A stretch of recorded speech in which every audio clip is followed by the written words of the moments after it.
They say the harder the work, the greater the reward. This is our life's work. Good morning. It is 9:09 Wednesday, May 18th. This is the TDN Writers Room, presented by Keeneland. My name is Joe Bianca. I'm the associate editor of the Thoroughbred Daily News. And how about them Rangers, baby? Came back because of the resolve of the young kids, elite goaltending from Igor Shesterkin, and of course, the kiss of death of John putting on the Pittsburgh Penguins shirt last week. You're welcome. Good morning. I'm Bill Finley, a correspondent for the Thoroughbred Daily News. And Joe, I wish I could be in your shoes. My team, the Boston Red Sox, it's May 18th and their season is over. What am I going to do for this summer? And did you see what happened last night? Our best pitcher, Nate Eovaldi, gave up five home runs in one inning, tying a Major League Baseball record for futility. It is ugly. Well, just to pick up everyone's spirits, Jonathan Green, general manager of DJ Stable. And actually, I have a really nice family announcement. My daughter, Carly, my oldest daughter, Carly, got engaged last week, and we are allowed to officially announce it. We're very excited to add Rob to the family. He's a wonderful guy. And we have some photos here that Patty and the crew will put up, a little montage of, Carly when she was a baby sleeping on my shoulder. That was right after we read Bill Finley's piece on Lasix or no Lasix. Here's another photo of her graduating. She's 3 years old there. Her first graduation, that was when she got a communications degree from LIU at the age of 3, because it's that easy to get a communications major from the degree from there. Here's one of us, standing in front of a bunch of black-eyed Susans. Which, right now, Carly would represent the toughest horse and the, toughest athlete in that race if she entered. And then finally, most importantly, is Carly and her fiance, Rob Ryan, here with the ring. And I just want to wish them the best. And we're very excited to have Rob as part of the family and to share it with our extended family here on the TDN Writers Room. Congratulations to Carly and Rob and to John. And whoever let John in charge of pictures or editing, this is what happens. We end up with a 10-minute intro. But seriously, congratulations, John. Thank you, guys. I appreciate it. I really had to throw those digs in at us. We're just enough to celebrate the family milestone. Got to make fun of me and Bill along the way. I guess that's what would an intro be without a little jocularity? Can someone send John a Carolina Hurricane shirt for the next round? We'll do all the help we can get. That's a good line, Joe. That's a very good line. The TDN Writers Room is brought to you by Keeneland, home of the World's Yearling Sale. Make plans to attend the Keeneland September Yearling Sale beginning Monday, September 12th. You can learn more at theworldsyearlingsale.com. So, as is always the case, big news broke shortly after we recorded last week. Rich Strike will not contest the Preakness Stakes. We actually have a field of 9 with Epicenter as a pretty heavy favorite. Secret Oath is in the race. We'll get to the Preakness preview in a little bit. But, of course, this decision by Rich Strike's owner and trainer has ignited the debate over whether or not we should change the Triple Crown spacing. I know Bill has a lot to say about that, as do I. But first, I want to read the quote from owner Rich Dawson from Rich Strike. It says, "Our original plan for Rich Strike was contingent on the Kentucky Derby. Should we not run in the Derby, we would point towards the Preakness. Should we run in the Derby, subject to the race outcome and the condition of our horse, we would give him more recovery time and rest and run in the Belmont or another race and stay on course to run with 5 or 6 weeks rest between races. Obviously, with our tremendous effort and winning the Derby, it's very, very tempting to alter our course and run in the Preakness at Pimlico, which would be a great honor for all our group, blah, blah, blah, blah, blah. After much discussion and consideration with my trainer, Eric Reed, and a few others, we're going to stay with our plan of what's best for Richie is what's best for the group and pass on running in the Preakness, point to the Belmont instead in approximately 5 weeks." So this is the first horse since Spend a Buck in 1985 to pass on the Preakness despite being healthy, like without a sickness or an injury popping up. Spend a Buck, if you remember, back in the day, skip the Preakness to go after a bonus. You got to go a couple years before that to Gato del Sol, who was the last horse to skip the Preakness after winning the Derby and going to the Belmont. Before that, you got to go all the way back to 1959. So this is pretty unprecedented. Like I said, it spurred this debate. I'm going to toss it to Bill Finley because I know this is a major pet peeve of his. Bill, let me take a guess. Do you think the Triple Crown spacing should be changed? No, I don't. But anyways, one thing I want to touch, because there's so many avenues here. This thing, we're going to do what's right by the horse, is what everybody says. That's become a cliche, and it isn't what it means. They're not looking out for the horse per se. They are trying. When people do this, it means they're putting together a plan that they think is the most effective to win races. John Green did it last year, not running after the Tampa Bay Derby with helium. I don't know if he said at the time we're going to do it because it's right by the horse. He did it because he thought, and his family, that it was the best way to run well in the Kentucky Derby. Didn't work out, but anyways. Okay, so back to the Triple Crown thing. I mean, there's so much to be said about this, and I've got a lot of comments. I don't want to spew out everything at once, as I know we want to have kind of a roundtable here. But the main problem with changing the Triple Crown is that you would presumably make it easier if you had more space between the races. And the last thing to me you want to do is to make the Triple Crown easier to win. It is the most special accomplishment in thoroughbred racing and one of the most special accomplishments in all of sports, precisely for the reason that it is very hard to achieve. It's been done only 13 times in the history of horse racing. And, we had a 37-year drought between Affirmed and American Pharoah. That's the way it's supposed to be. If we change it and fool around with it, and look, there is an issue here and there is a problem. I'm not denying that. But if we fool around with it, all future Triple Crown winners can't be compared to past Triple Crown winners. Do you have to put an asterisk next to their name? I mean, to me, it would be like moving the fences in 50 feet at Yankee Stadium, and then a guy hits 75 home runs. Or nobody knows what Bonds hit because it was all juiced, but it's 100 home runs. And is he really the home run king? Well, no, he's the home run king because they moved the fences in 50 feet. So I'll leave it at that for now. We'll get back to it. But that is the main reason not to do it. And then I'll say one other thing, too. The old, if it's not broke, don't fix it. And, okay, you lose a horse like Rich Strike, yeah, there's a problem. But the Triple Crown, as it works now, is wildly popular. It is the most popular thing in horse racing. It's one of few things in horse racing that is getting more popular year after year after year, is resonating more with the general public year after year after year. TV ratings are great. The betting on the Kentucky Derby this year set a record. Do you really want to fool around with that and mess with that? To me, no. And Bill, you hit on a lot of the points that I was going to talk about, including I actually have written down moving the fences in at Yankee Stadium. It's ironic that we're sharing the same brain these days, which is a whole nother therapy session. But it's not even just that Rich Strike is defecting and not running in the Preakness. There's only 3 horses that ran in the Kentucky Derby that are running in the Preakness, number one, and that's Simplification, Happy Jack, and Epicenter. And nobody from the Pat Day Mile is running in the Preakness. And this is the smallest field of the Preakness since 2018. In my humble opinion, it's one of the weakest fields of the Preakness in many, many years. And it's not just, that Rich Strike is skipping the Preakness, which he's getting the headline because he's the Kentucky Derby winner. It's that everyone peaks and points for the Kentucky Derby. And the Preakness, unfortunately, is kind of an afterthought, especially if the Derby winner isn't in or isn't really, a legitimate contender.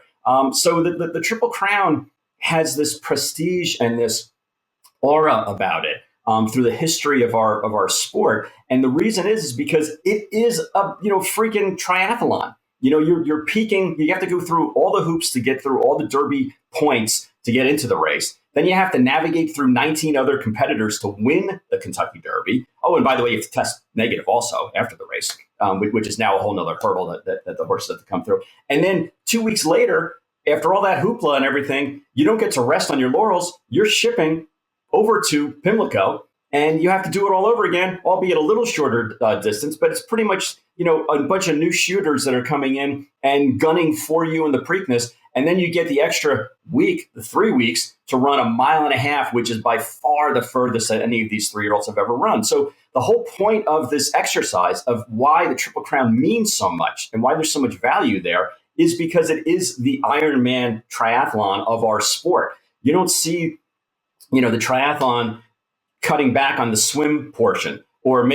or giving them, 5 hours between the bike ride and the marathon so they can, because that would be best for the athlete. That's the whole point of the exercise, is that if you can do this and you can compete and you can be victorious in all 3 of the Triple Crown races, you have such value, and the value supersedes even genetically what you have. If Rich Strike, who was, by a modest stallion and a modest family line, if he won the Triple Crown, he would be able to stand for a hell of a lot more than right now if he's just a Derby winner, because it is an event. I mean, that's the whole point of this, is to find out who's the iron horse, who are the best horses that are out there. And I know we're going to go into this a little bit later on about, why these horses aren't able to run more frequently.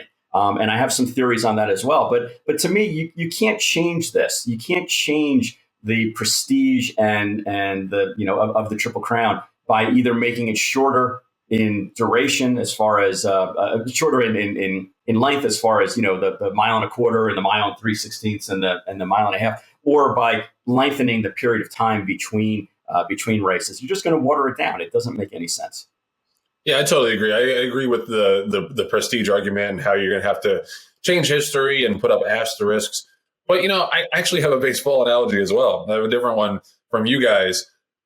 One of the trends in baseball these days is that pitchers, especially certain pitchers, can't throw more than 100 pitches in a game.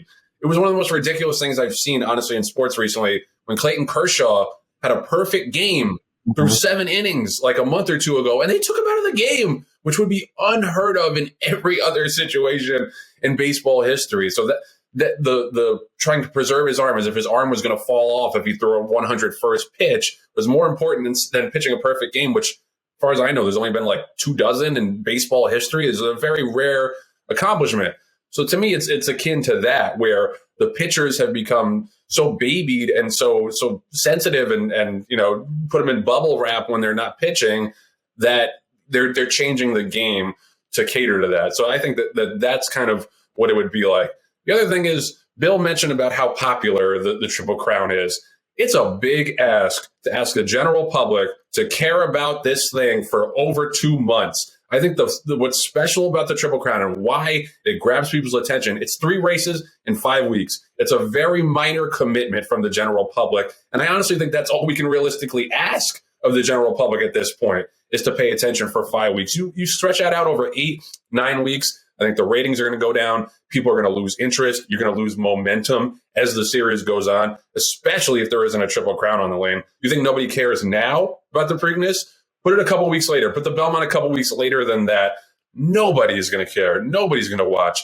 And the third thing I would say is, I don't think that you can complain about short fields in racing and about horses racing too infrequently and then be an advocate for spacing the Triple Crown out further. I think you got to pick a side there. Either you're sick of the short fields, which I certainly am. We talked to Graham Motion about this and all the pitiful 5 and 6 horse fields in grade 1 big purse races, because trainers and owners are so dedicated to the figures, and just, I don't know, it's so cowardly the way people duck races these days and duck big horses.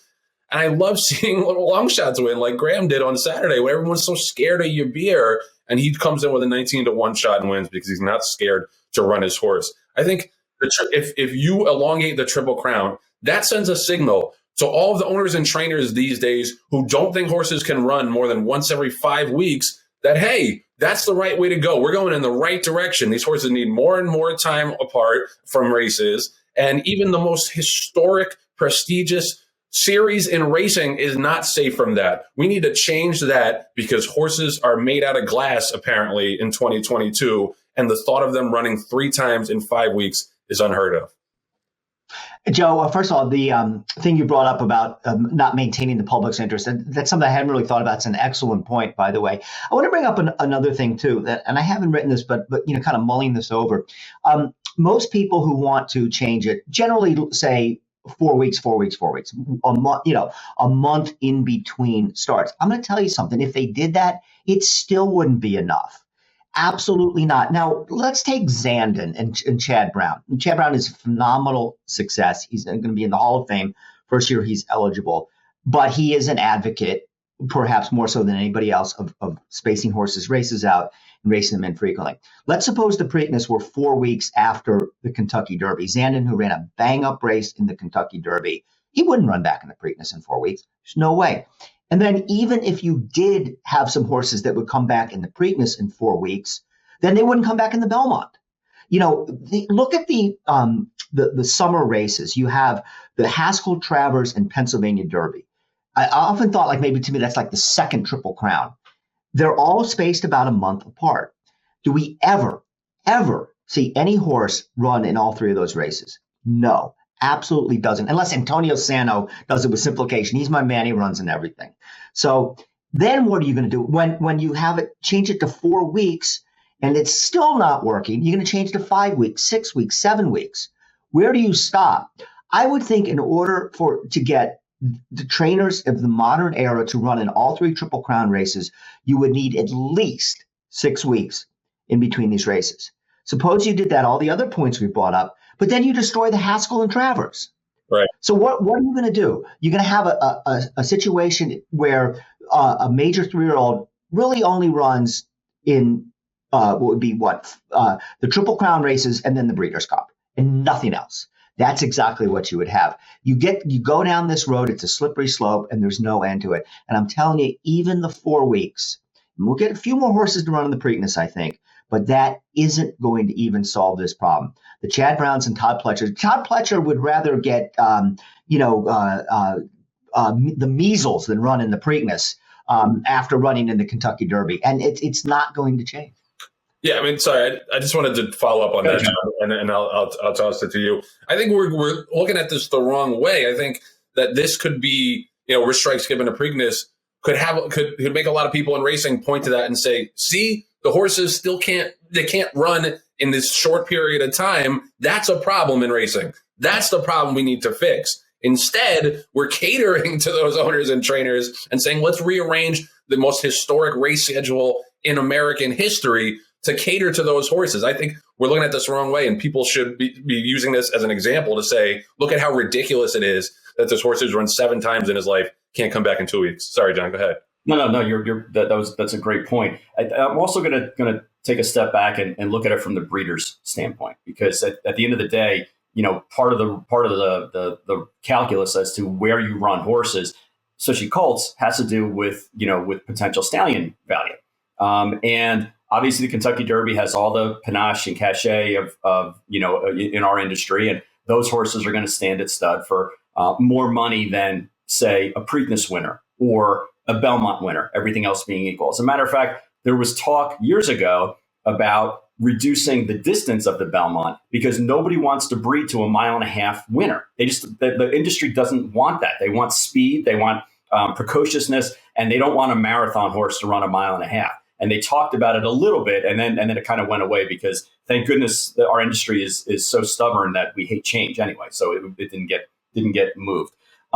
But we talk about horses not being able to run on a more frequent basis than yesteryear, than the good old days. And I went back and looked at who the top stallions were in the 70s and 80s, and it's Northern Dancer and Danzig and Seattle Slew and Mr. Prospector, and even before that, Bold Ruler, and after that, Stormcat. And the one commonality in all of those horses is that they were all 16 hands or smaller. So back then, we had smaller athletes, and even if they ran as fast as our horses run today, just from a physics standpoint, there was less torque, there was less concussion on their bodies because they were smaller and they weren't carrying as much weight. And therefore, you could make the argument very easily that those horses stayed sound more because they didn't have the same kind of torque and everything that the current athletes do at 16.2, 16.3, 17 hands. And I think that's part of it also. So it's not just the economics of it where you want to space your horse out so you can have the opportunity to maximize and peak in these top races. It also has to do with genetics, where all these popular stallions were smaller, and now our more popular stallions, at least in the sales ring, you want big, robust, 16 and a half, 17 hand athletes, gargantuans that can do it. And Joe, I think that I was thinking about the pitchers and the pitching count and everything like that. That's exactly why there is a pitch count, because pitchers are worth so much more than the other athletes that are on the field that they have to take care of their arms. The organizations have so much more money invested in it. And also, these guys are bigger and stronger and putting more torque and throwing faster, throwing harder than their predecessors did. And that's why they're having more injuries, and that's why you have to bubble wrap them. So we're going down a very slippery slope, as you mentioned, about trying to baby these horses, but it's because from an athletic standpoint or from a physics standpoint, they're just bigger and stronger than their predecessors, and it's harder to keep them sound, everything else being equal. And again, you have to maintain that stallion value to them. So you really have to be careful when breeders are looking at horses to make their mares to. I know one of the first things they look at is not only what races they won, but also how many they won. And that's why I think people are being very strategic about what races they're going to campaign their horses in, because you'd rather have a horse that won 5 out of 6 races than won 14 races but ran 30 times. You guys make a good point about, it's kind of like, where does it end? If you do this 4-week spacing, do you then not want horses to run 1.5 miles? They then say 1.25 miles is too far for horses to run in early May. At least with the pitcher thing, there's at least some evidence of, pitchers being overworked and needing Tommy John surgery and reconstructive surgery and all that. Where's the evidence? Where's the evidence that these horses are irreparably damaged from racing in more than one Triple Crown race? Like, I have yet to see that. And so much of it is like the bounce theory. And I think a lot of these trainers subscribe to this theory that the horse runs a big race on May 7th. He is inevitably going to regress 2 weeks later. And honestly, I've seen absolutely no conclusive evidence of that. And listen, I'm not the sharpest handicapper in the world, but I've been handicapping for a long time. And I just think, as great as the sheets are, and I use the sheet figures, and they're invaluable resources, I just think this hyper formulaic distribution of horses into categories, like, well, this horse did this, so he's going to do this next time. If it was that easy, everybody would be a freaking millionaire betting the horses. If you could just plug it in, you could just plug this horse into the formula and figure out what they're going to do next time.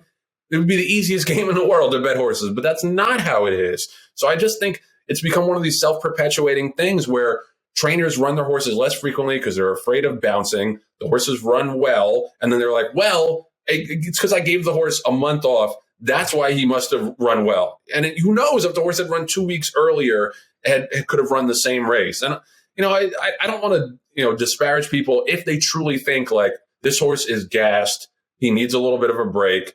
That's fine. But just to say he ran this figure 2 weeks ago, so we cannot run him back in this race, I just think it's this oversimplification of horses who all of them have different form cycles. Every single horse is different. And just to say he did this, so he cannot do this, I think is ridiculous. And I think that's what's driving so much of this.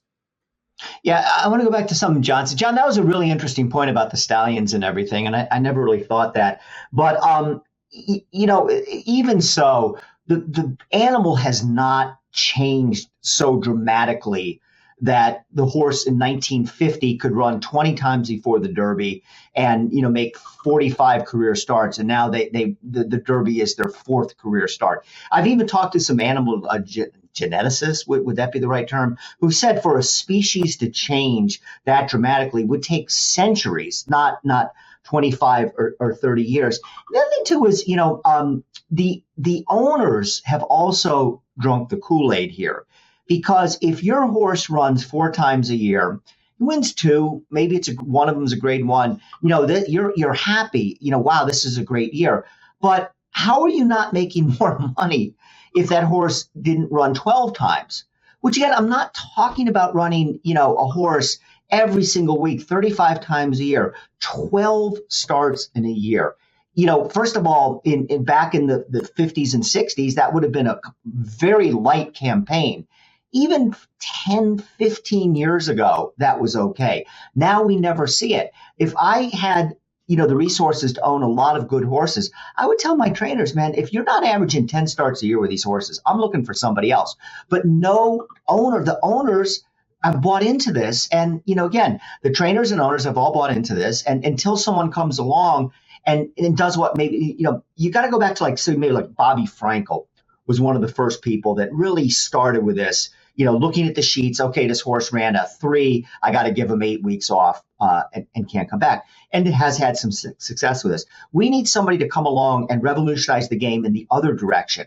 Oh, wait a minute. This top trainer ran his horses on average 14 times a year, and he ran this horse who's really not anything special, but he ran him 14 times a year, and he earned $1.3 million with him because he just kept running in all these big races. To change the equation. Is that going to happen anytime soon? I don't think so.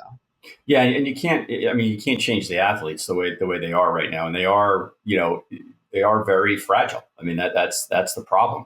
And the only other argument, guys, that I can give you as a historian of the industry is, when we were running horses in the 80s and 90s, we could run our horses every couple of weeks, and it didn't matter if it was a claiming horse, allowance horse, stake horse. It didn't really matter.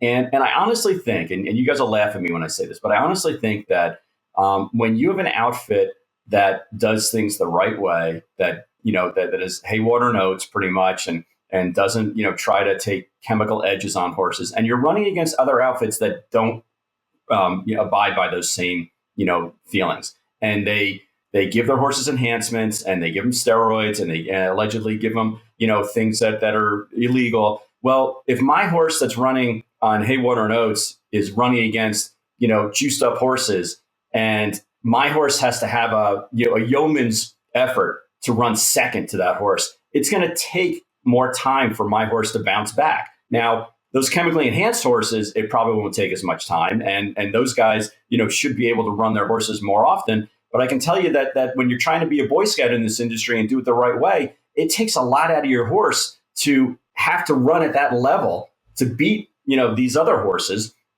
And then because it's not a fair playing field, you have to give your horse a little bit more time and because of the efforts that they put in. So I know nobody wants to hear that, but that's the reality of our game right now, is that if I'm running against horses like when we ran at Monmouth Park, and we used to have the run against Jason Service and Jorge Navarro, we couldn't run our horses as often because even if my horse ran the absolute best race of his life, it took a lot out of him. And he probably ran second or third in that race. And that's what really sucked. So it's just, until we can get on a more even playing field, these horses that are doing it the natural way can't run more often if they're putting in these yeoman-like, results. Just the last thing I'll say on this, it's kind of an interesting sidebar or side conflict here with this Triple Crown discussion is, it hurts the Preakness much more than the Belmont right now. The spacing, the Belmont is good. And it's, you can see in the quotes from Dave O'Rourke and First Racing. First Racing runs Pimlico, obviously, in the Preakness. Dave O'Rourke is the CEO of NYRA. I just want to read the two quotes to you. It says, a representative from First Racing said the company is, quote, looking at this internally and intends to speak with our other Triple Crown partners once we're through Preakness 147. So it sounds like they're going to make a concerted push here to try to stretch out these races. Now, if you go to Dave O'Rourke's quote, it sounds kind of like what we're saying. He says, the Triple Crown galvanizes the attention of the sports world precisely because of its difficulty. To sweep the Derby, Preakness, and Belmont requires an extraordinarily talented horse to perform heroically at 3 different racetracks over a period of just 5 weeks. This condensed schedule helps to sustain the excitement and enthusiasm that surrounds the Triple Crown quest and plays a role in the lasting success of each leg of the series. NYRA is always willing to engage in thoughtful conversation around issues that will impact the future of horse racing.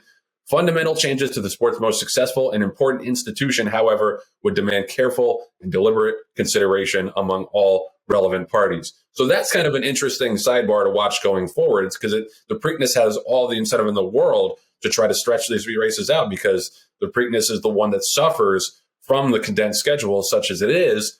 Belmont has no incentive. NYRA has no incentive to stretch these races out. So I think that's a conflict to keep an eye on. Guys, I don't honestly know the answer to this. Bill, you probably know this, but in the COVID year, when everything got all screwed up and they pushed the Triple Crown to the fall, what was the order and what was the amount of time between races? Do you remember? Well, it was Belmont, Derby, Preakness was the order, and I don't recall. There was a lot of time between the Belmont and the Derby. The Belmont was in mid-June. The Belmont was and then the Derby was in September or something. Saturday in September. Right. But I mean, that's complete anomaly. Yeah. I'm just wondering how many horses actually ran in back-to-back races because they were so spaced out. That's what I was getting. I don't know the answer to it. I don't know off the top of my head. Where's our fact-checking team? Yeah, because that was the only time in our history where they had more time between races. I'm just curious. I'm curious to see if like they had more than 3 horses that ran. Like this year we have 3 horses running from the Derby to the Preakness. I'm wondering if there were more than 3 horses that ran. I do recall, however, that Tis the Law bailed on the Preakness after losing the Kentucky Derby. And again, why? Right. You had plenty of time. It's a Grade 1 prestigious race. It would add to your value as a stallion if you were to win it. But they needed 8 weeks to the Breeders' Cup. Exactly. But this is what. This is the way. I mean, Barclay Tagg's been training horses since the early 1960s. It's as old school as you can get. Yeah. Even he drank the Kool-Aid and couldn't go into the Preakness because, God forbid, it would have been 3 races in a course of 3 months or whatever. I guarantee you, if Churchill hadn't instituted the point system, you wouldn't see horses running more than once before the Derby. Right. Yes. Absolutely would not happen. So that's where we're headed. If we start making these changes, you might as well just plan a 4-race campaign ending in the Breeders' Cup for all these 3-year-olds, because why run them more frequently? Right. Well, again, as an owner, I would say we love it when we run our horses more often because that's the only way you get, especially as a 3-year-old, because your 3-year-old, the first 3 quarters of its 3-year-old year, you're running against only 3-year-olds. After that, then you're uncharted. I mean, you're in deep waters because you're running against all these older horses. So, you want to run your horse as often as possible as a 2 and as a 3-year-old. Unfortunately, just because of all these factors we're talking about, that's the world that we live in right now. Well, and I asked Graham Motion about this yesterday, is that, I think having the super trainers who have so many horses, they don't have the same incentive as the owners to run as frequently because they got options. I got 10 different Grade 1 horses that I can space out so they don't have to run against each other. If you're the owner, you should want to run more often than that. You should want to, like Bill was saying before, the more they race, the more money you can make on the racetrack. But the trainers themselves, if they have 200 horses, especially high quality horses, they don't want to run frequently and have to run against their own horses. TDN Writers Room is brought to you by Keeneland. Keeneland Sales produced 7 horses entered in Saturday's Preakness, which we're going to talk about in a little bit, including 6-5 morning line favorite Epicenter and second choice early voting. Epicenter was a $260,000 Keeneland September yearling buy, and early voting was a $200,000 September graduate. 26 Preakness winners, including 11 of the past 15, are graduates of Keeneland Sales. Great nugget from Katie there. We'll be right back after this message from Keeneland.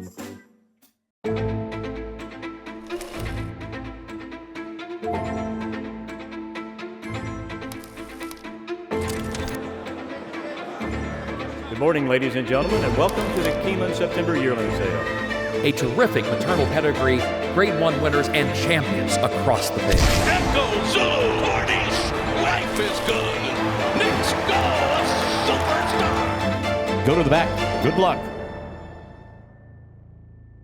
Maximum Security proves he's the real deal with a gate-to-wire win in the Florida Derby. Champion 3-year-old. Maximum Security has won the TVG.com Haskell Invitational. 11 triple-digit buyers. Maximum Security, he smoked them in the Cigar Mile. Grade 1 winning 4-year-old. Maximum Security takes them all the way in the TVG Pacific Classic. Secure your mare's future. Maximum Security.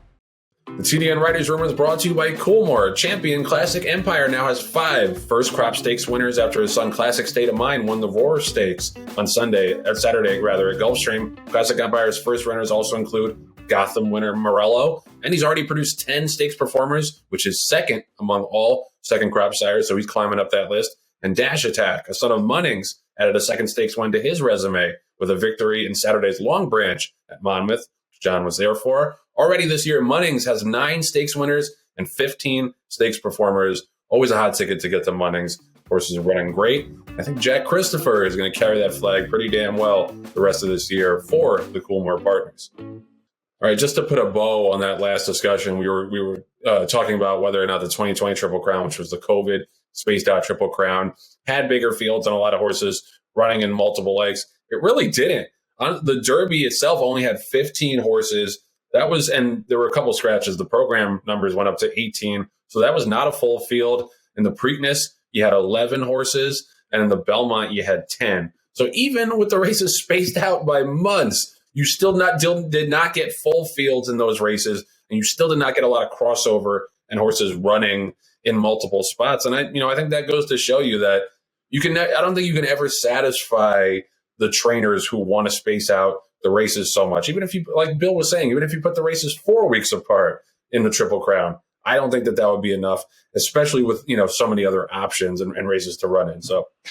Yeah. And Joe, that year, horses didn't run for a significant amount of time anyway, because racetracks weren't even open. So it wasn't even like they had a hard campaign in the early part of the 3-year-old year. Nobody was running. So, those are fresh horses and they still weren't running them in multiple races. Yeah. So I think that kind of lays waste a little bit to the idea that if you space out these races, you'll get full fields, you'll get more participation. It's never going to be enough. And I think we should be using this opportunity to point out how infrequently horses run rather than catering to them. But anyway, all that aside, we do have the Preakness Stakes. The 147th Preakness is this Saturday, 7:01 post time, Eastern time. You have a 9-horse field. Pretty significant favorite at Epicenter, 6-5 morning line. But the horse that adds the juice to the race is Secret Oath. I think, thank God she's in the race, because then I think you'd really have a snoozer. And a race that nobody would care about. At least with the filly in, you have this added cachet as she tries to become the second filly in 3 years to win the Preakness. If Swiss Skydiver won the aforementioned 2020 Preakness, of course, we all remember Rachel Alexandra back in the day winning that thrilling Preakness race. All right, let's just get some early impressions from you guys on this field. Well, yeah, I mean, could it be a better field? Absolutely. Would it be better if Rich Strike were in there? Absolutely. But, Joe, it's not – you have a storyline. You have something to get people excited about. Wayne Lucas saved the Preakness. Yeah. And if the Preakness were run the day after the Kentucky Derby, Lucas would run in it because that's what he does. And good for him. Is she good enough to win? We'll see. I don't think she's as good as Rachel Alexander, but she's one hell of a filly. And the whole scenario or the storyline of Lucas at age 86, when everybody wrote the guy off, trying to win the Preakness with the filly is in and of itself that's must-see television, and it's reason to tune in and watch the race. So, thank you, Wayne Lucas, for doing this. But, I mean, he didn't do it for the good of the sport. He did it because he wants to win the Preakness, but that's the end result. I also think that, the pace was such a big story in the Kentucky. It was a huge story. It is the reason why the race ended up the way it did with Rich Strike winning. I think you're going to have an exact opposite scenario here. I mean, early voting should go to the lead here. And aside from the new shooter, Armagnac or Tim Yakteen, I don't really see much other speed in the race whatsoever. So I think the pace this time out will be much more moderate than it was in the Kentucky Derby. And I also think that means that Epicenter needs to be ridden differently and will. He was, let's see, he was 8th in the first 2 calls in the Kentucky Derby, 6 lengths behind in 5 1/4. I think he'll be much closer to the pace here, and he should get a very good trip. I'll reserve the right to change my mind after I really dive into the race. But right now, I mean, at 6-5, he looks like a very solid horse. And one more thing about Rich Strike, he wasn't going to win this race anyways, guys. Yeah. So let's, yes, we want him in there, but he was not going to win. So no, and you really, it's a shame that. So the race in the Derby, though, we said that about him in the Derby. Anyway, go ahead, Jeff. Actually, to be honest, we didn't say anything about him. We never even mentioned him ever. Exactly. But yeah, I mean, there's really no story other than what you mentioned, and it's a shame because it's the second jewel of the Triple Crown, for God's sake. So you should have something more than that. I guess the only other thing that I would talk about is, Chad Brown's got a really good chance to win by having early voting skip the Derby. And focus primarily, for this race. That gives them a really good chance. And I have to give, we mentioned before about the filly that won the Preakness a couple of years ago, and it was under the care of Kenny McPeek. And Kenny McPeek, again, thinking outside the box, saw that this race was coming up light, went back to his owners and said, hey, guys, I know this is going to cost $150,000 to supplement Creative Minister into the race, and will probably be 10, 15 to 1 in the race. but it's not a difficult field top to bottom. And basically, they ponied up $150,000 to run in this race. So if they don't finish first, second, or third, they lose money, and they lose a lot of money on this deal. So, again, hats off to Kenny McPeek for seeing an opportunity and convincing his owners to write a very big check. It almost costs as much to supplement the horse in the race as what they bought the horse for at the Keeneland September sale. They bought the horse for $180,000, and they had to put in another $150,000. Just to supplement for this race. So I'm curious to see how Creative Minister runs in the race. He's peaking. He's moving in the right direction. Again, he's 10-1 in the early line for a reason. But honestly, he's got almost just as good a chance as anybody else in this race. And I mentioned the other bullet points about how there's only 3 horses in the race that ran in the Derby and now running the Preakness. Again, I wasn't on the simplification bandwagon before. I've changed my mind about him. He's really a stout horse, and he's danced every dance. But I almost feel like that because he has run 8 times already, that he may not have a lot of tread on his tire, and this may be a tough race for him. And if I was looking for a bounce race, this would kind of be the horse that I would focus in on. But yeah, guys, this is not, if it wasn't for the old coach and Secret Oath, we wouldn't even be talking about this race really. And how about the fact that like Secret Oath would have been even money in the Black Eyed Susan? And that's a whole other conversation to have. Joe, did you know that half of the Black Eyed Susan field are A other thans? I mean, you guys brought up the point last week about how the Black Eyed Susan is a grade 2, so it made more sense for Secret Oath to run in a grade 1 in the Derby. This race, this field that they put together for the Black Eyed Susan, where no horses from the Kentucky Oaks are running in the Black Eyed Susan and half the field is an A other than, this should really be like a listed stake almost. Yeah, I mean, well, that's why you get 13 horses, because there is no Secret Oath. If you put Secret Oath in that race, you get 6-7 different horses. I agree with you guys that Epicenter is going to be very tough, especially after he drew well. He draws just outside of Armagnac and early voting, so he's outside of the other speed. It doesn't look like a great betting race. I think, the one thing I got a bone to pick with the morning line maker. I don't see any way that Secret Oath is 9-2. I just think that she's going to get too much casual money. She's going to be the story. She's going to be the one everyone's paying attention to. I just find it hard to believe she's going to be that big of a price. I think she's going to be much closer to 3-1. I do agree Epicenter will be a heavy favorite, but I think she and early voting will kind of be battling for second favoritism there. But yeah, I mean, it's just, for me, just personally watching the race, because I don't think it's going to be a great betting race, I want one of the Derby horses to win. I want one of the Derby, after all that discussion, I want one of the Derby horses to come back in 2 weeks and win that race. Or maybe Ken McPeek, because like John said, he's taking a shot. Go ahead, Bill. I just want, John, do you realize what you just said? I'm not knocking you, but this is the insanity we're dealing with. The horse ran 8 times, and now he's not going to have any tread on his tire. The 8 times. And oh my goodness, what an iron horse. How could he possibly have run 8 times in his career? And, Antonio Senna, what are you thinking? And you said he ran 8 times. Will he have any tread left on his tire? Oh boy. I only said that just to key you up, Bill. That's the only, I just wanted to wind you up on that. That's the only reason. Oh, and just so we don't make the same mistake that we did for the Derby, can we at least mention that Fenwick is a 50-1 and Skippy Longstocking is a 20-1? And they are in the race. That way, if one of them does win, we can say, oh, yeah, we talked about those 2 horses on the show. There you go. Let's mention the entire field. Happy Jackson there, too. I think we covered everybody now. So you can't say we ignored any of these horses. It's easier when there's 9 and not 20. The TDN Writers Room was brought to you by the Pennsylvania Horse Breeders Association. Last week, the PHBA, I'm so excited to read this note, held their annual Iroquois Awards, where Chubwagon was named the 2021 Pennsylvania Bred Horse of the Year. Love that filly. The 4-year-old scored in 8 of her 9 starts last year. That's an iron horse, Bill, whether you like it or not, to earn $7,400. Other divisional leaders included Turf Female Champion and Grade 3 winner Caravel, also a very nice filly. Penn Mile Day is approaching quickly. In addition to the Grade 2 on June 3rd, there will also be the 4 $100,000 PA bred stakes. The Danzig, the new start, both for 3-year-olds going 6 furlongs, as well as the Lyford and the With Anticipation going 1 mile and a 16th on the turf. Congratulations to all the Pennsylvania bred champions, especially Chubwagon. Can't wait to see where she shows up next. We'll be right back after this message from the PHBA. The PA Horse Breeders Association introduces the Pennsylvania Stallion Series. 4 brand new races to be run at parks for PA-sired, PA-bred 2-year-olds. There are 2 $100,000 contests on August 22nd, PA Day at the races. September 24th, PA Derby Day, has 2 more races, each with a $200,000 purse. The PA Stallion Series, yet another reason why Pennsylvania is the premier place to breed and race. For more, please visit pabred.com.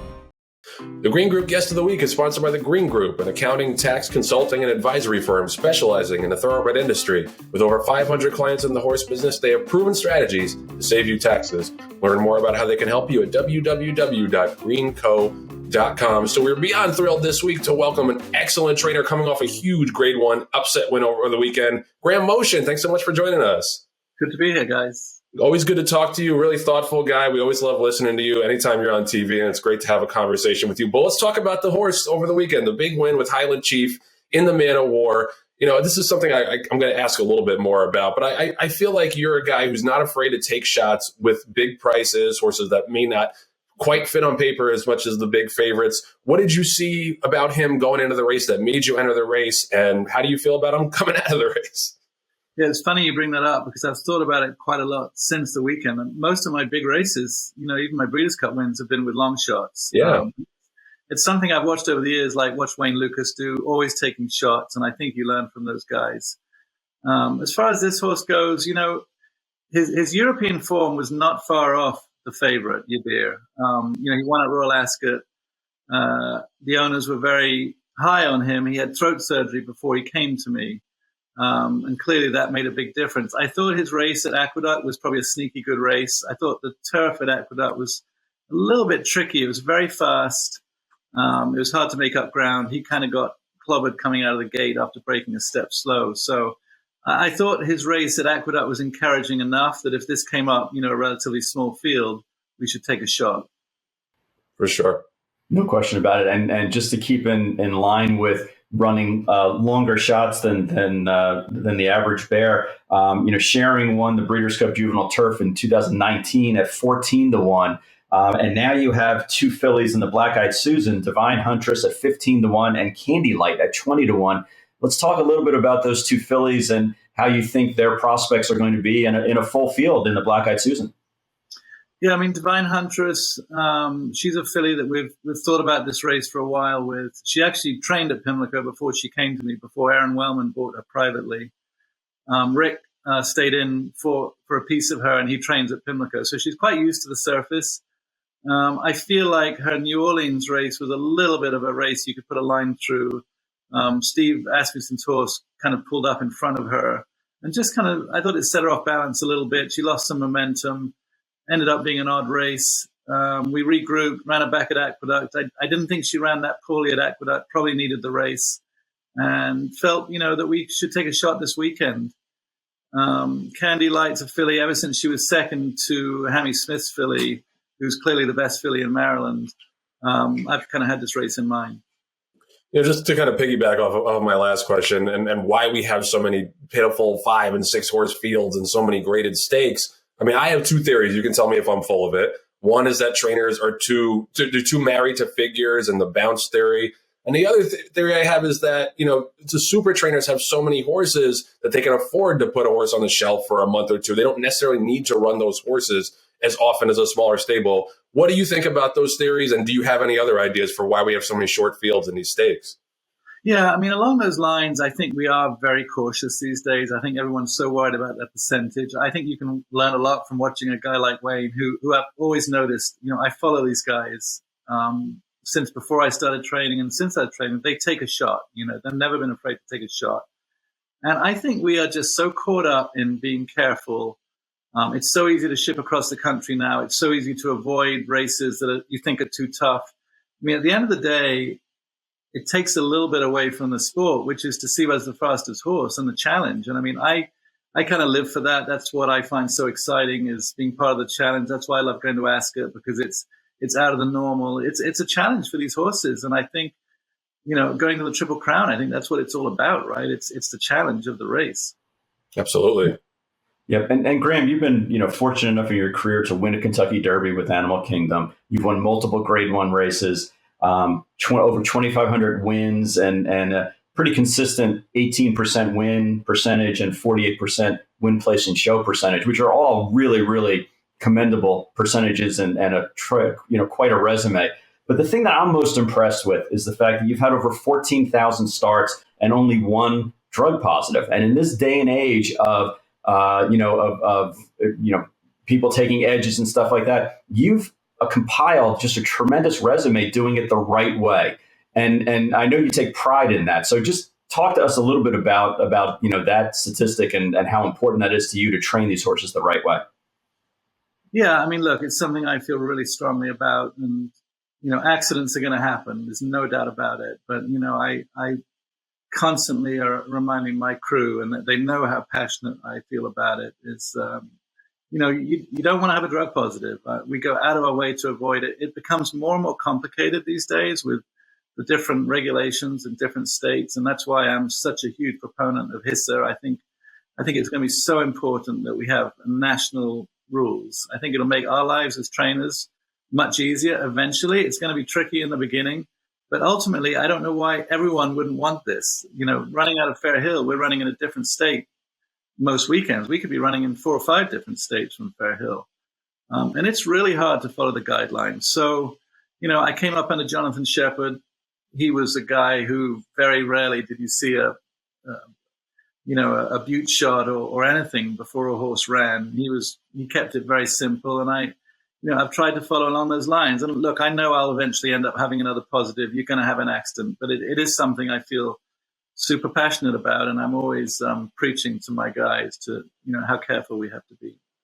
Well, you led me into my next question, which is about HISA. And we had such optimism, I think, when that bill first passed, and we had USADA coming on board to do the drug enforcement and the drug policy. They dropped out, obviously, which I think made us a little less optimistic. It sounds like we have a new body that's going to come on and try to take that on. How are you feeling overall? Are you feeling more optimistic or more pessimistic than you did when it first passed? Yeah, I'm surprised. It's going to be difficult. Look, there's no doubt about it. I realize there's issues with money and where the cost is going to come from.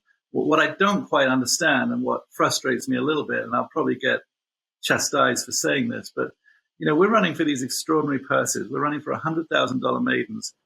Couldn't we put some of that money aside towards the integrity of our sport? I don't understand it. Improve the backstretch, improve security, improve the integrity of our sport. Put some of this money towards HISA. It's going to be a difficult task. I was disappointed when USADA dropped out. I don't know much about the new arrangement. I'm surprised how little, quite frankly, we read about it. Yeah.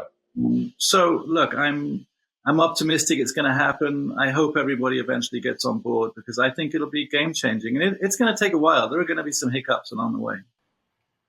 And Graham, as an industry, what else can we do to make racing safer?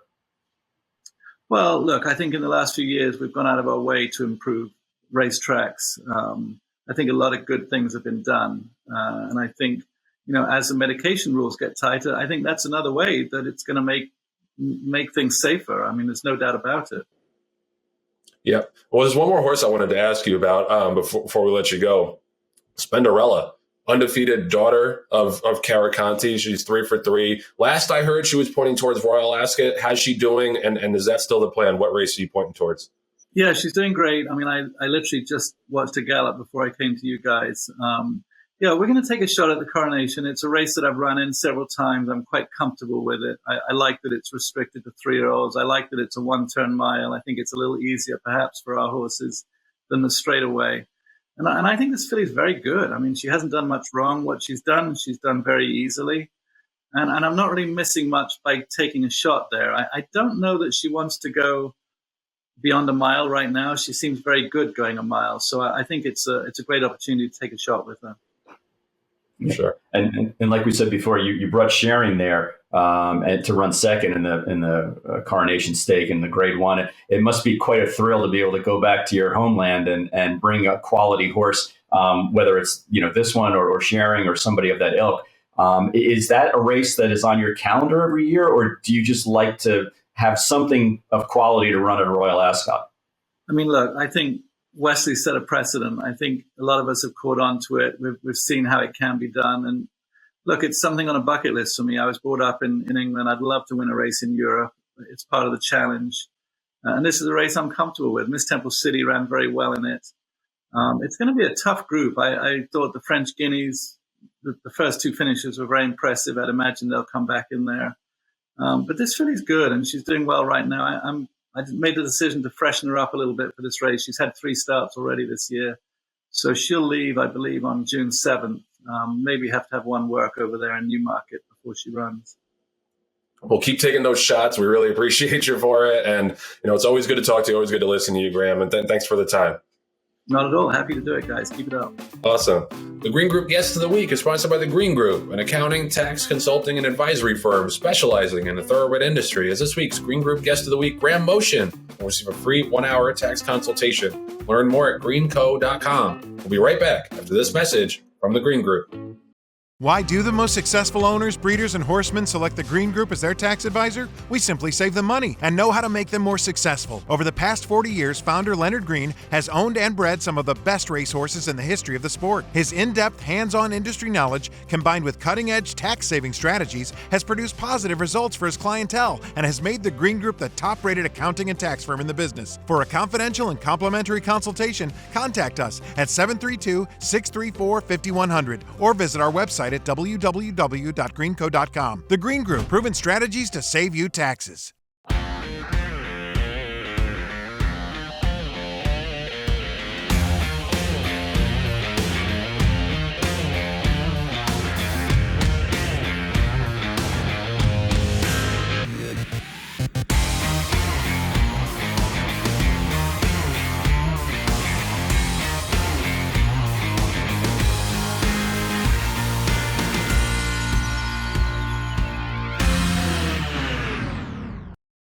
The TDN Writers Room is brought to you by XPTV. This week's XPTV Workout of the Week features Flightline, who worked 5 furlongs in 59-3 on Monday at Santa Anita. Zoe Cadman was on hand to talk to John Sadler afterward. You can check out her conversation with him on TDN TV, which is a new part of the TDN website for all of our video content, or on our YouTube channel. Looking forward to Flightline's return, obviously, in the Met Mile on Belmont Day. And definitely go check out that video. Flavian Pratt, they flew him across the country because he's in New York now. They flew him across the country to California just to work Flightline. Obviously, I can understand that for a horse that talented and that sought after. We're all looking forward to seeing him. So go check out the workout on xbtv.com and go check out Zoe's piece on the TDN website.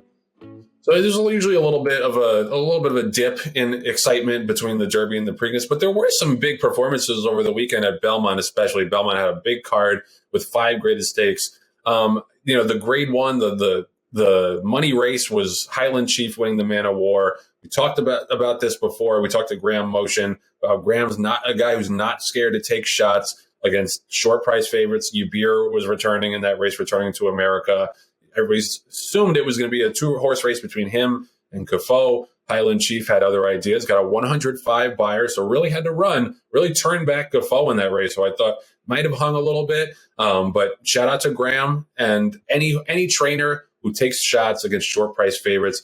We need more of that because this was still only a 5-horse field, grade 1, $700,000 purse.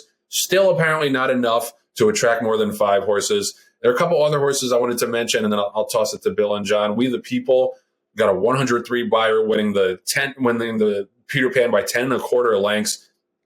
You find me a better 3-year-old performance this year. Maybe you'd have a couple that are similar, but he looked absolutely amazing. Took it to him from the first jump and just cruised home and really galloped out well, too. He's going to go to the Belmont next, and I think he's probably going to be one of the 2 or 3 favorites, depending on who shows up. Rougier, who made her first start for Chad Brown, she won the Prix de l'Opéra last year in France, so she's obviously a very top-class filly. Stop me if you've heard this before, guys. Chad Brown's barn is full of awesome European fillies and mares, and she just adds to that list. And then one other horse to mention is Bella Sophia, who won last year's test. She came back and won a real game stretch battle with Frank's Rocket in the Vagrancy in her 4-year-old debut. So we'll see if she'll move forward off that. She got a 100 buyer.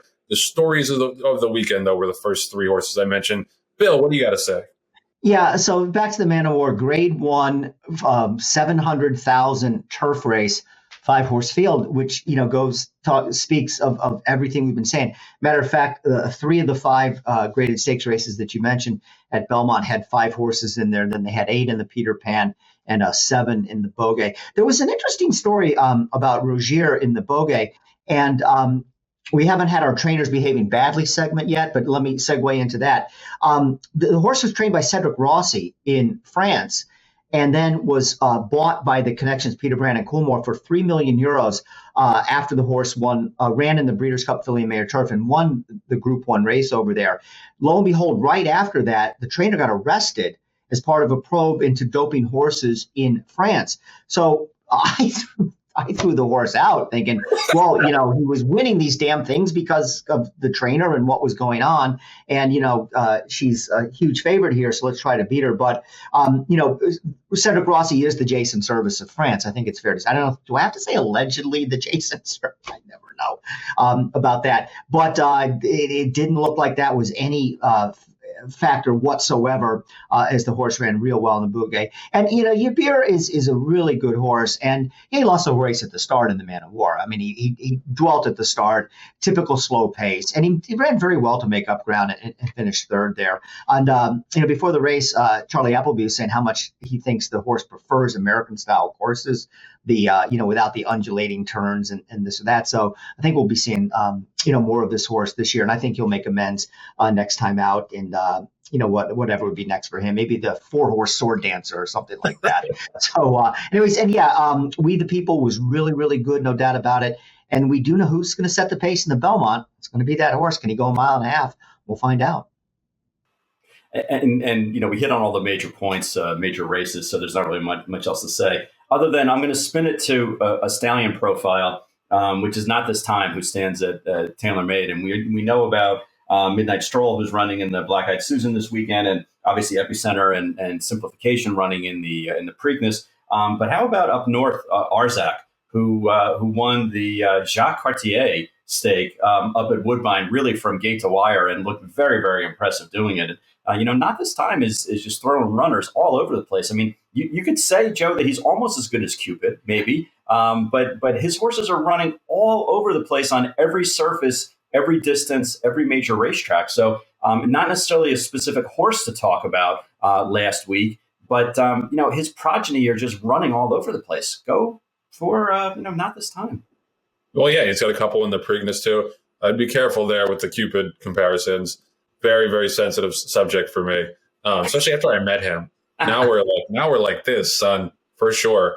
Just one other horse I wanted to mention because John went north of the border. How about I go all the way to the far east? I mentioned Sadashi, the white horse, one of the only registered white thoroughbreds racing now. She's got to be one of the best of all time. They're very rare. She won the Victoria Mile in Japan. She's a superstar over there, especially in a country that's much more racing obsessed than we are. She's a household name, and she's just so beautiful and so fun to watch. There was actually a really cool story in the New York Times about her this week, so you should go check that out. But just wanted to give a shout out to her as well. But I think we got nothing against the Preakness and the undercard, but I think we got a couple of weeks now where we're kind of just going to ramp up to the Belmont Stakes. You get a couple of races at Churchill that might be worth watching, but I think now all eyes are on that monster Belmont undercard, especially with Flightline running in the Met Mile. So we'll look forward to that. The TDN Writers Room is brought to you by West Point Thoroughbreds. Joining a West Point Thoroughbreds partnership can vault you into the world of instant camaraderie among people surrounding high-class horses and stakes action for a fraction of the cost. We're trying to do it on your own. You can learn more at westpointtb.com. Going to be a busy next couple of weeks for West Point. Several exciting horses coming to the forefront. B-Dog, who broke his maiden towards the end of the Keeneland meet by 11 and a half lengths. A very exciting looking runner for Doug O'Neill. He's going to run the Sir Barton Stakes this weekend at Pimlico. Another 3-year-old colt, Got Thunder, is running in the $300,000 Texas Derby on Memorial Day down at Lone Star. And Elector, who's a 4-year-old in training with John Sadler, is aiming for the Grade 2 Triple Bend Stakes on May 29th. So plenty of action for the West Point partners coming up. As always, and we'll be right back after this message from West Point. All the thrills. Fraction of the bills. Experience the power of the partnership. Change your life, make new friends, and compete at the highest level of thoroughbred racing. West Point Thoroughbreds, the gold standard in racing partnerships. Visit westpointtb.com. Being a small family business, I guess we're part of a dying breed. We're really grateful for the people that entrust us. We know it's a huge responsibility. We're always with your horse every step of the way. When it comes to being at the sales ground, showing your horses, we are with your horse. Just driving up and down the road every day, there's not a time that I don't look out and feel a responsibility to the sport, the animal, the people that come to invest in the game. I want to see as many people enjoy this sport as they possibly can, because we do have the most beautiful sport in the world. The TDN Writers Room is brought to you by Legacy Bloodstock. If you think that 50 years combined experience in the horse business could benefit your program, give Tommy or Wendy a call. Get personally advised on each horse as if they were their own. Legacy grad Fly Me Home got her second straight win on Sunday for trainer Mike Stidham at Pimlico. 3-year-old filly was the highest priced 2020 yearling by Temple City when she bought $120,000 at the Keeneland September sale. Already in 2022, Legacy has 71 winners, over $2.8 million. Great numbers. Keep racking up that success. Just wanted to mention this before we head out of here in our usual trainers behaving badly segment. The latest news on that front is that Santa Anita has basically banned Richard Baltus pending an investigation. This is something that Aidan Butler has started to do as the CEO of First Racing, which obviously owns Santa Anita, is just kind of suspend guys pending an investigation and then see what happens, which, I think is what we need in racing. Like, there's just so many appeals and such a long process for trainers who have horses die or have drug positives. I kind of prefer this, because obviously he's going to get his appeal and his day in court, such as it is. And if everything checks out, he'll be allowed to race again. But I think it's better to be proactive in this way. But I'll quote this from the Pollock Report story. Aidan Butler said, "We're conducting an investigation into matters concerning trader Richard Baltus. Pending completion of that investigation, any final decision based on the results, horses by Mr. Baltus are not permitted to enter races at First Racing venues, nor engage in timed works." This action was taken after Ellen J. Foxwoods' Speed Cuber suffered a fatal injury in the stretch run of a maiden special weight race on the Santa Anita turf. In the 7th race on May 7th, he also had a late scratch the following day. This was a steward scratch, as far as Equibase has reported. And CHRB chimed in on this as well. It says, Mike Martin, who's the CHRB spokesman, said, "The CHRB is investigating the circumstances surrounding the late scratch, does not comment on pending investigations." Apparently, this was his third horse to break down in the last 12 months. Now, this is something that happened with Jerry Hollendorfer and the California tracks, where Jerry Hollendorfer had a bunch of horses die in a short amount of time, so they suspended him. That's still going on. There's still a lot of back and forth going on there. I will say, I don't know Richard Baltus. I've never spoken to him. All I'll say is that he's one of the trainers I've seen in California that has had some results in the past which have defied belief a little bit to me. I don't have any evidence whatsoever that he's cheating or he's doing anything wrong. I'm just talking anecdotally from watching California races. He's one of those guys who has horses that run off the screen sometimes where you're just like, But what do you guys think? Well, this is an interesting story with Baltus, but we really haven't gotten to the bottom of it yet. And Joe, honestly, I'm not sure. So you talk about Jerry Hollendorfer. Is it about the horse breaking down and the 3 breakdowns that you mentioned and, saying this is not acceptable? Or is it about the horse the next day that why did the steward scratch him? What was going on there? I don't think we really know. And it looks like the Stornick Group has said all it's going to say for right now. So I think, just stay tuned on that. But, being vigilant and look, maybe and when it's all said and done, he'll be exonerated and everything will be fine. But, look, I'm never going to complain when racetracks are vigilant and, are cracking down on perceived problems like these. As we've been saying since we've been doing this show from day one, there's not enough of this stuff in horse racing. So, let's find out what happens. And so far, looks like the Stornick Group is showing signs that they're very serious about both integrity and, the safety of the animals. He's one of the leading trainers too in California. Like, he's not a small potatoes guy. He's had grade 1 winners. He's usually among the leading trainers at Santa Anita and Del Mar. I don't know if John has anything to say about this, but there was also some news about Brad Cox this week. Yeah, no, I just have a quick comment, just as an aside, what you mentioned. Aside from the LNJ Foxwood horse dying on the racetrack, that was under the care of this trainer. I don't know if you guys saw, but LNJ's manager, Jamie Roth, who friend of the show, actually had tweeted out a statement from the organization saying that they were moving all their horses out of Southern California. They are no longer going to race in Southern California. Now, she said in the release that it was because, she now lives in New York and that is mostly traveling on the East Coast, and therefore they don't really, warrant having a West Coast operation. It could be a little bit of both. It could just be that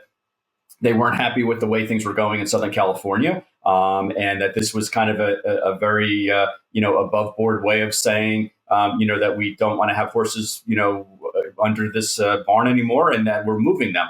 That's my speculation. That's me reading between the lines. But I know LNJ Foxwood do things the right way, and I'm sure that part of the calculus of moving the horses over to the East Coast, I'm sure had to do with the way that racing is going on in Southern California. It's a mess right now out there. Yeah, we don't need any shorter fields at Santa Anita. That's for damn sure. So I mean that's unfortunate in that way. So just what I mentioned before, there was a story about Brad Cox too. Churchill Downs stewards this week issued a $500 fine. Wow, $500. It's like 5 cents to a guy like Brad Cox, and a 10-day suspension to dual Eclipse Award winning trainer Brad Cox. Warriors Charge tested positive for an overage of Butte when he ran second in the 2021 Stephen Foster Stakes. That was 11 months ago, guys. Like I don't understand why these things take so long to adjudicate. So obviously this isn't a huge deal. This individual instance, 10-day suspension, Brad Cox is not going to be undone by a 10-day suspension, certainly not a $500 fine. But I think that, also part of the story here is, why does it take 11 months to learn about a drug positive in this sport? And it was a drug positive that he wasn't even fighting, Joe. That's the thing. He didn't even fight it. So why did it take almost a year, for this to come up, and then they gave him the 10 days and they gave it to him between the Preakness and the Belmont. So it's not even like it's going to affect them. I know there's racing between the Preakness and the Belmont, but come on, man.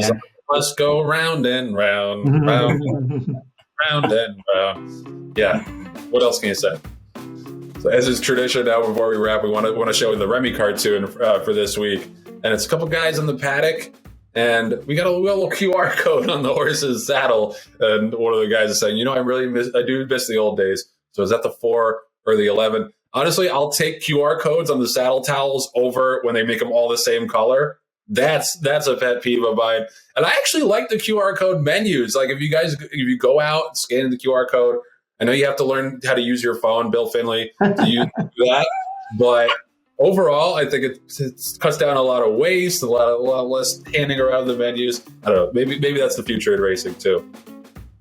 All right, so that's going to do it for this week's edition of the TDN Writers Room, presented by Keeneland. A reminder that the Keeneland September yearling sale begins Monday, September 12th. You can learn more at theworldsyearlingsale.com. I want to thank Bill Finley, John Green, our Green Group guest of the week, Graham Motion, our producer, Patty Wolf, our associate producer, Katie Petruniak, and our editors, Anthony LaRocca, Aaliyah LaRocca, and Nathan Wilkinson. Thank you all so much for watching. Enjoy the Preakness. We'll see you next week.